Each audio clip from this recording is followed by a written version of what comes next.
हम लोग बात करने वाले हैं टेक्स्ट इफ़ेक्ट्स की। तो टेक्स्ट इफ़ेक्ट में हम लोग कुछ प्रॉपर्टीज़ पढ़ेंगे, जैसे text overflow, word wrap, word break और राइटिंग मोड। तो सबसे पहले हम लोग पढ़ेंगे टेक्स्ट ओवरफ्लो के बारे में। तो जो टेक्स्ट ओवरफ्लो CSS प्रॉपर्टी होती है, ये बताती है कि अगर कोई ओवरफ्लो कंटेंट है जो कि आपको डिस्प्ले नहीं हो रहा है, तो उसको किस तरीके से आप हैंडल करना चाहते हैं। जैसे कि इस यहाँ पर आपको ये कंटेंट जो आपका वर्ड है वो कटा हुआ दिख रहा है, ठीक है, और दूसरी तरीके से कुछ इस तरीके से आपके ट्रिपल डॉट दिख रहे हैं, या फिर यहाँ पर जो वर्ड है उसका पहला लेटर है, उसके बाद आपके 3 डॉट कुछ इस तरीके से दिख रहे हैं। तो ये इफ़ेक्ट हम लोग कैसे ऐड करते हैं अपने टेक्स्ट के साथ अगर आपका टेक्स्ट ओवरफ्लो हो रहा है। तो इसके लिए हम लोग इसको देखते हैं। तो सबसे पहले ये हम लोग पढ़ते हैं overflow, text overflow CSS property, और इसमें देख लेते हैं कि क्या क्या वैल्यूज इस्तेमाल की जा सकती हैं। तो यहाँ पर आपको दिख रहा होगा ये टेक्स्ट ओवरफ्लो, इसमें जो इसने इस्तेमाल किया वो क्लिप इस्तेमाल किया, यानी कि इस टेस्ट1 क्लास वाले पैराग्राफ एलिमेंट की बात कर रहा है। टेस्ट1 क्लास वाला पैराग्राफ एलिमेंट ये वाला है, तो इसी के ऊपर ये अप्लाई कर रहा है, इसी का जो कंटेंट है उसी के ऊपर ये अप्लाई कर रहा है। टेक्स्ट ओवरफ्लो इसने कर दिया है क्लिप, और यहाँ पर इसने इस्तेमाल किया वाइट स्पेस में, इसने नो रैप इस्तेमाल किया है, और बॉर्डर विथ तो आपको पता होगा। ओवरफ्लो इसने हिडन कर दिया है, यानी कि जो भी कंटेंट ओवरफ्लो हो रहा है इस पैराग्राफ एलिमेंट के बाहर जा रहा है, उसकी विथ के बाहर जा रहा है, तो वो एलिमेंट का वो हिस्सा जो कंटेंट का वो हिस्सा जो है कट हो जाएगा, हिडन हो जाएगा, ठीक है। और क्लिप से वो क्लिप भी हो जाएगा, दिखेगा भी नहीं और ये क्लिप भी हो जाएगा। तो ये यहाँ पर कहने की कोशिश कर रहा है। तो ऊपर वाला जो है ये जो लिखा हुआ है वो यही चीज़ दिखा रहा है। एक तो यहाँ पर जो एक्स्ट्रा डेटा था, जैसे टेक्स्ट1 वाला जो कंटेंट है वो ये है, तो इतना हिस्सा आपको लिख के आ रहा है और इतना चीज़ यहाँ पर इसमें नहीं दिख रहा है, क्योंकि ये क्लिप भी हो गया और हिडन भी है। और दूसरा वाला जो है टेक्स्ट2 क्लास वाला जो पैराग्राफ एलिमेंट है, यानी टेक्स्ट2 क्लास वाला जो पैराग्राफ एलिमेंट है ये वाला, ठीक है। तो इसमें जो कंटेंट है इस पे ये क्या अप्लाई कर रहा है, इस पर अप्लाई कर रहा है। इसका टेक्स्ट ओवरफ्लो इसने एलिप्सिस कर दिया है। तो एलिप्सिस मतलब 3 डॉट आपको दिखाई देते हैं, तो ये 3 डॉट आपको इसमें दिख रहे होंगे। और इसमें भी ओवरफ्लो जो है उसको हिडन कर दिया गया है, और एलिप्सिस इसने इस्तेमाल किया। 3 डॉट 3 डॉट के लिए आप इस तरीके से इस्तेमाल कर सकते हैं, इससे लगेगा कि हाँ आगे का कंटेंट कुछ ना कुछ इसमें लिखा हुआ है। तो ये चीज़ है इसमें।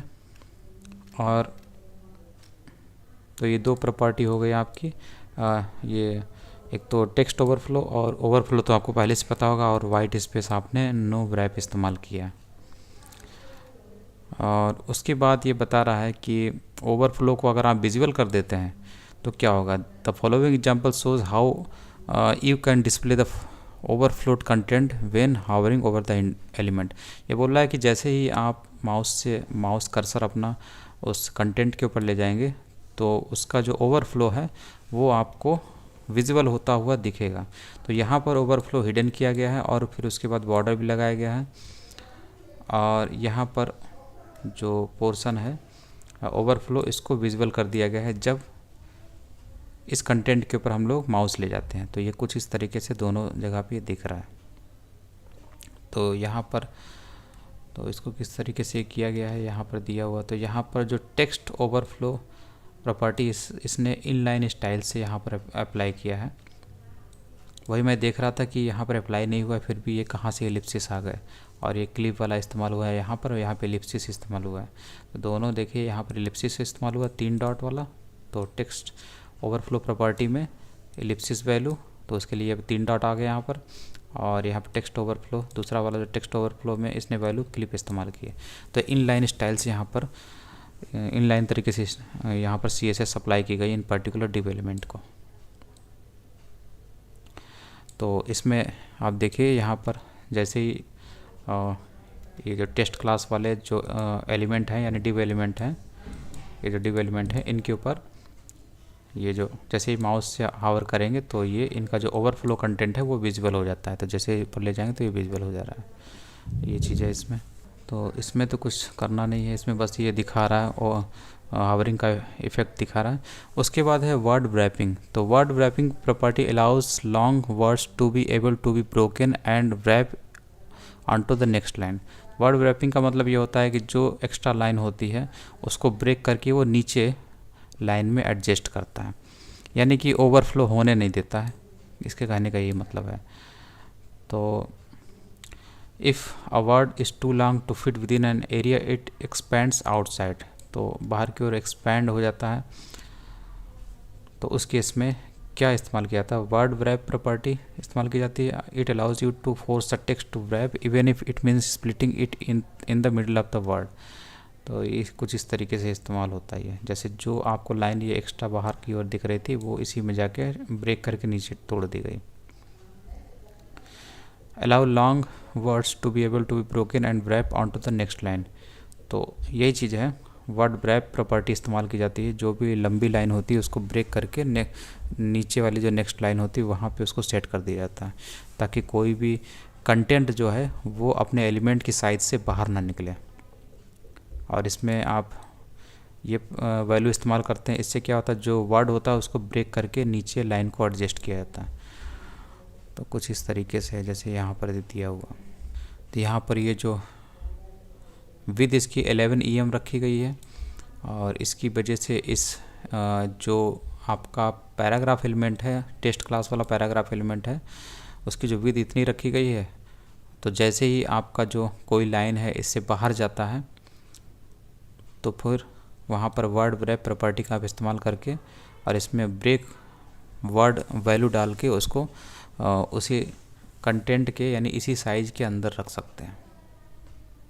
ये चीज़ है इसमें।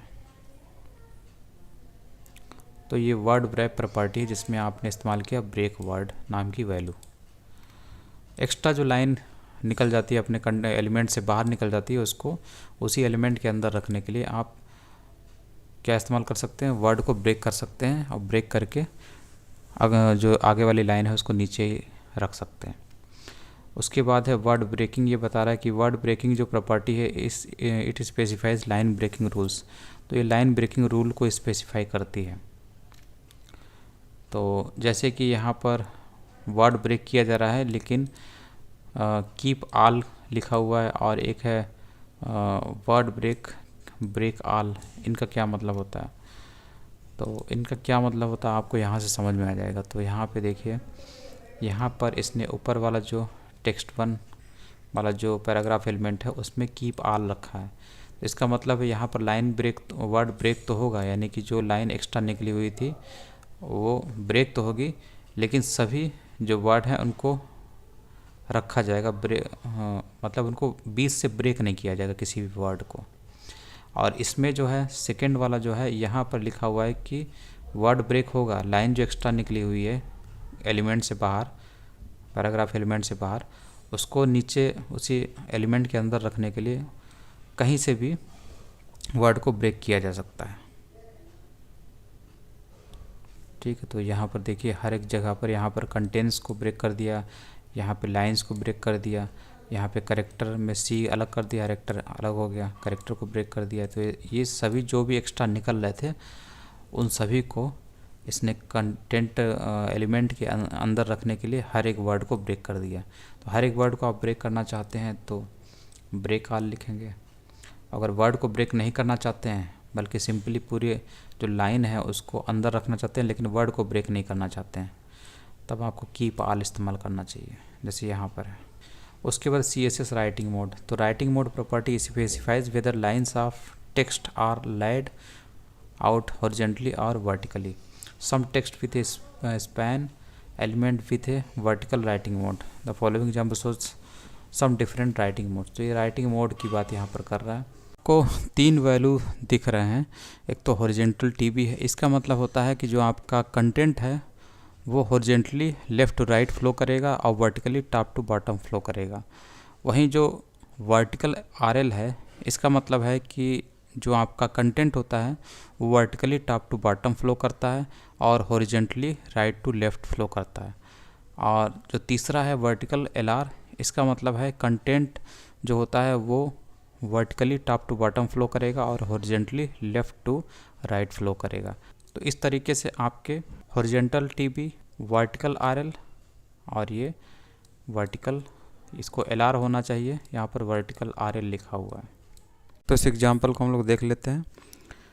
तो यहाँ पर हॉरिजॉन्टल जो TV इस्तेमाल हुआ है और यहाँ पर RL इस्तेमाल हुआ है, यहाँ पर भी RL है। तो ये जो टेस्ट स्पैन एलिमेंट जिसका क्लास टेस्ट है, तो स्पैन एलिमेंट जिसका क्लास टेस्ट 2 है, तो ये वाला एलिमेंट है, यानी कि ये वाला आपको दिख रहा होगा। इसके ऊपर RL अप्लाई हुआ है, वर्टिकल RL। और उसके बाद पैराग्राफ एलिमेंट का जो 2 क्लास वाला जो पैराग्राफ एलिमेंट है उसकी ये बात कर रहा था। ये चीज़ भी आपको वर्टिकल में टॉप टू बॉटम और RL है तो राइट टू लेफ़्ट में दिख रही है। तो ये चीज़ आपको दिख रही होगी टॉप टू बॉटम, ठीक है, और राइट टू लेफ़्ट, ठीक है। तो यही चीज़ थी उस वहाँ पर। और इसके जगह पर अगर और आप और कुछ भी जोड़ेंगे, जैसे कि हम लोग थोड़ा सा और इसको ऐड कर देते हैं यहाँ पर कंटेंट, सपोज हम लोग ये ऐड करते हैं और ऐड करते हैं, तो आप देखेंगे इसी साइड में ये चीज़ें ऐड होती चली जाएंगी। तो ये कहने का मतलब यही है कि एक तो ये टॉप टू बॉटम मूव कर रहा है कंटेंट और इधर की ओर कर रहा है, राइट टू लेफ़्ट कर रहा है, ठीक है, इसलिए RL लिखा हुआ है। और वहीं अगर आप यहाँ पर LR कर देंगे तो ये क्या होगा, इधर से टॉप टू बॉटम तो होगा लेकिन लेफ़्ट टू राइट हो जाएगा जिस तरीके से।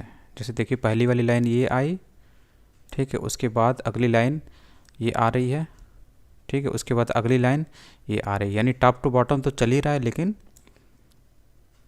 लेफ़्ट टू राइट चल रहा है, क्योंकि आपने यहाँ पर टेस्ट 2 वाला जो पैराग्राफ एलिमेंट है यानी इस पर क्या लागू किया है, LR लागू किया है, लेफ़्ट टू राइट वाला, ठीक है। तो ये चीज़ होती है।